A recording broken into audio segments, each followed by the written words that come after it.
உங்களின் திறமை யாரோ ஒருவருக்கு தேவைப்பட்டு கொண்டேதான் இருக்கும். உங்களின் உழைப்பு ஏதோ ஒரு மேடையில் வெளிப்படத்தான் போகிறது.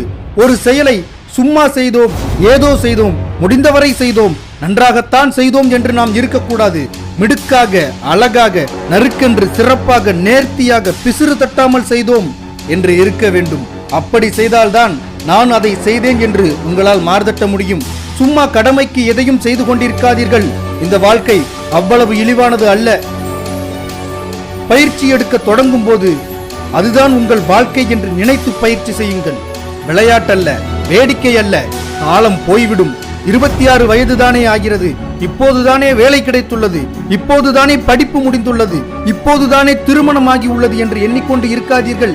எது செய்தாலும் இதுதான் ஒரே வாய்ப்பு, இதுதான் கடைசி வாய்ப்பு, இதை விட்டால் எதுவும் இல்லை என்ற உள்ளட்சத்தோடு செய்யுங்கள். இவ்வளவு நம்பி இதில் நான்